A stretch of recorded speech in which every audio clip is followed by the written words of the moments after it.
Hello mga kabibig! Welcome back sa ating bagong YouTube channel. Ito ang pinakamaingay na YouTuber sa balat ng YouTube. Ako si Kabibig, maglabak-labak na down with evidence. Ako mga kabibig, trending na trending ang photo ni na Senator Amy Marcos kasama si Direk Daryl Yap at si Vice President Sara Duterte. Sabi ng iilan, ayaw na naming magpabudol kay Senator Amy Marcos. Ito yung photo na pinag-uusapan ng mga netizen ngayon na sabi-sabi nila ay, nako, kung magpabudol man kami, sana hindi kay Senator Amy Marcos mga kabig. So yan ang pinag-uusapan ng maraming netizen ngayon. Nasabi nila, hindi namin sasayangin ang boto namin para kay Senator Amy Marcos. Pero ang reply naman ni Direk Daryl Yap ay, sabi ng isang netizen, ayoko na kay Senator Amy Marcos. Pero sabi naman ni Direk Daryl Yap ay, sana gustuhin nyo si Senator Amy Marcos. At after that, may other post si Direk Daryl Yap na kung saan ito ang kanyang post na ito mga kabibig, the blood of the covenant is thicker than the water of the womb. So ano kaya ang ibig sabihin ni Direk Daryl Yap dito? Baka nag-usap na sila ni Senator Amy Marcos at ni VP Sara para planuhin or tingnan kung ano ang pwede lang gawin para pabagsakin ang ang pamunuan ni Pangulong Bongbong Marcos. Hindi naman sa ganun, 'di ba? Pero ang aking pagkaintindi dito ay parang mas mabigat sa puso or mas may mas mahalaga ni Senator Amy Marcos ang mga Duterte.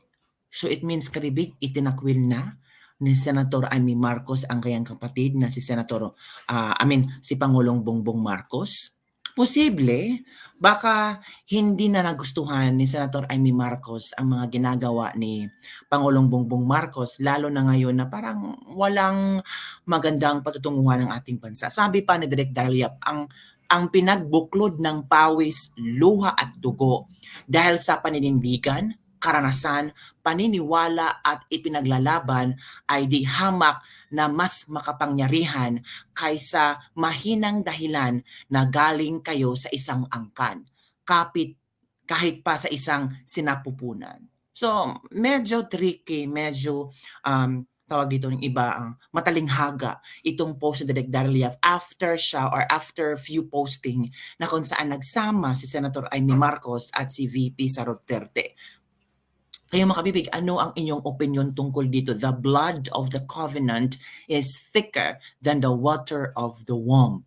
Ang pinagbubuklod ng pawis, luha at dugo dahil sa panindigan, karanasan, paniniwala at ipinaglalaban ay di hamak na mas makapangyarihan kaysa mahinang dahilan na galing kayo sa isang angkan, kahit pa isang sinapupunan.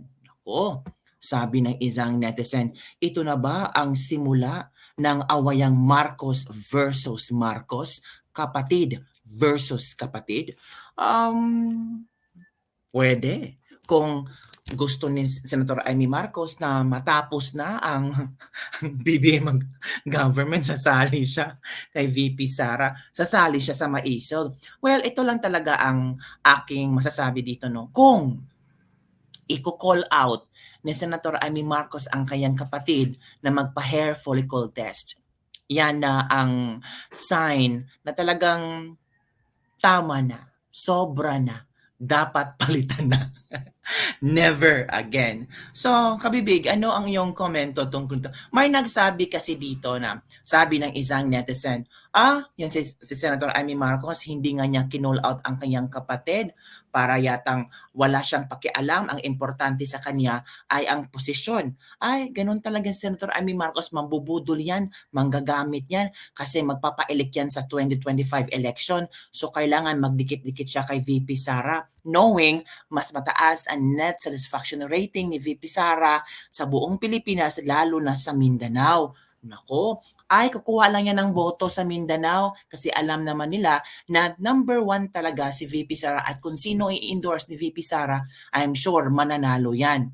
Naku po mga kabibig, kung hindi tahimik si Amy, saan po namin makikita ang pagbabatikos niya sa mga pang-aapi, pang-aabuso ng administrasyon ng kapatid niya laban sa mga ordinaryong Pilipino?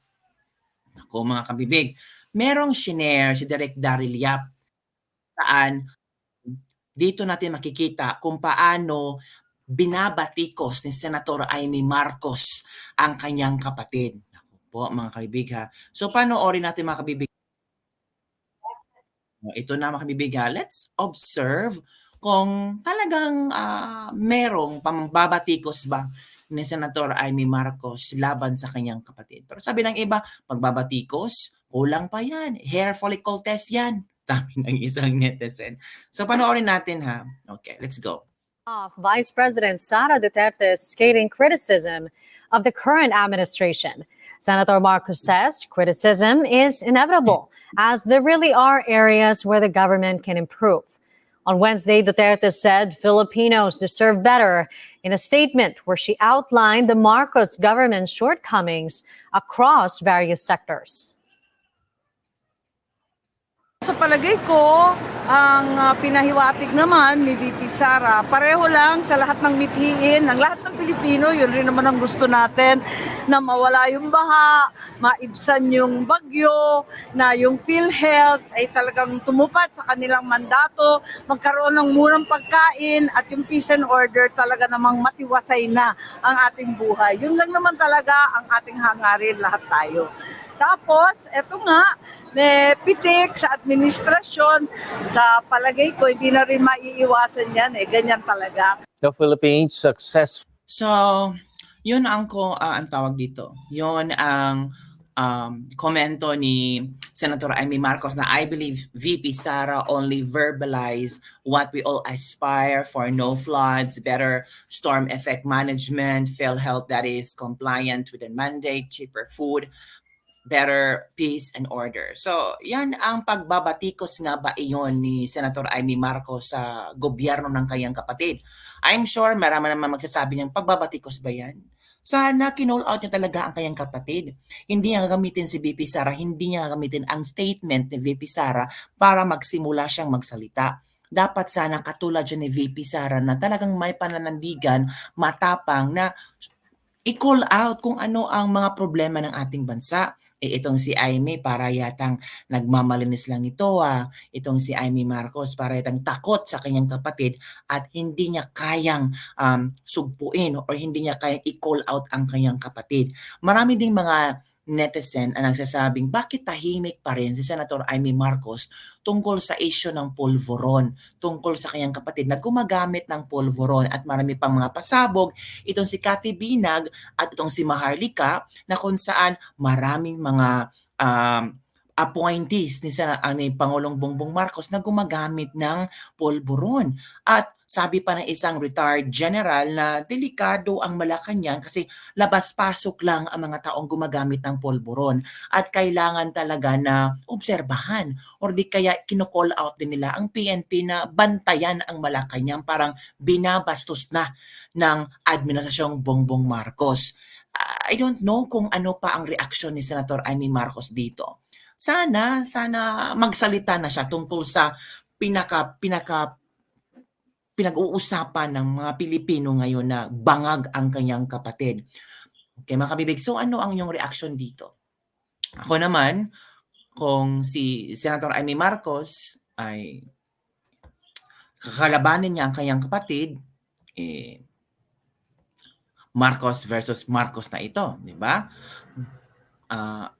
Aminin mo, ikaw ba may pakana ng lahat ng nangyayari ngayon, away Marcos at Duterte, para lang script sa sunod na movie, pinag-aaway mo ang Pilipino. Ito pa ang sabi ng ilang netizen na hindi na kami magpapabudol ulit. Sobra na ang ginawa ng kanyang kapatid. Manang Aimee, yung pinsang mong si Tambi, sumusobra na ha. Pakitapyasan naman yung sungay at buntot.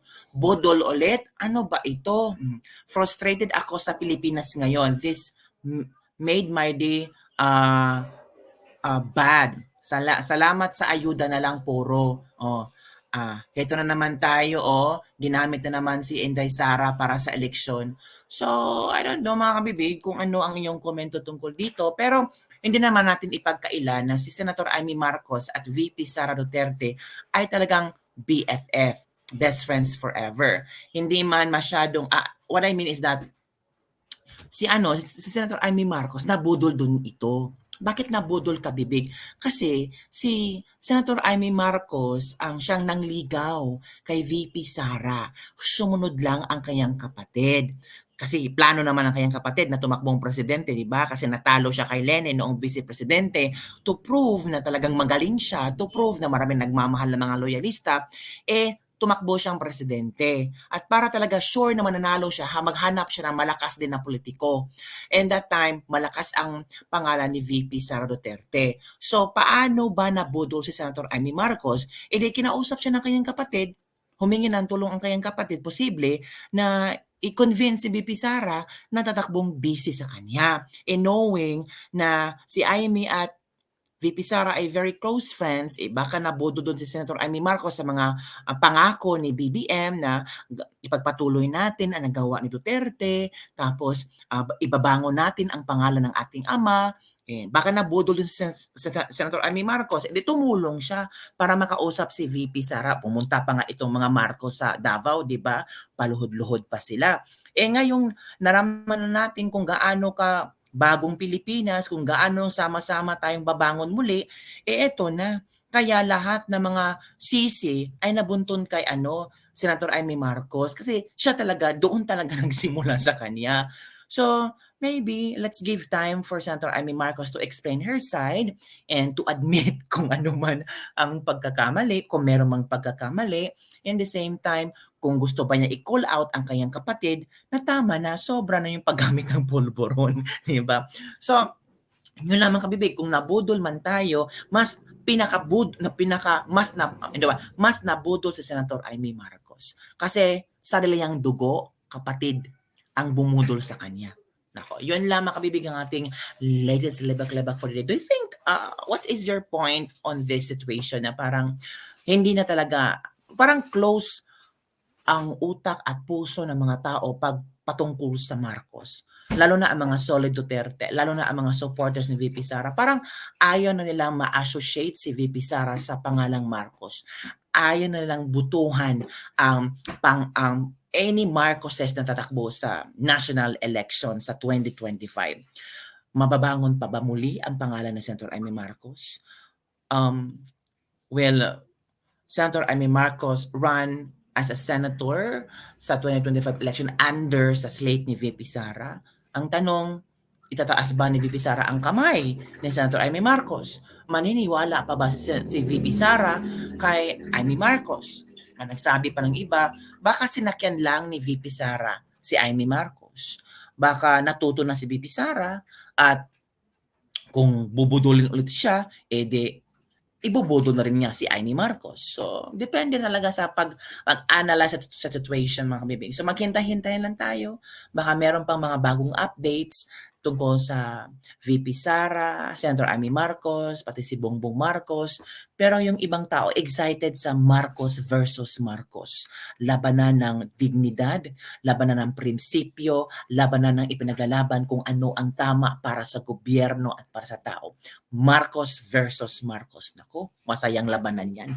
Don't forget to like, subscribe, and share this video. Bye everyone. See you next time.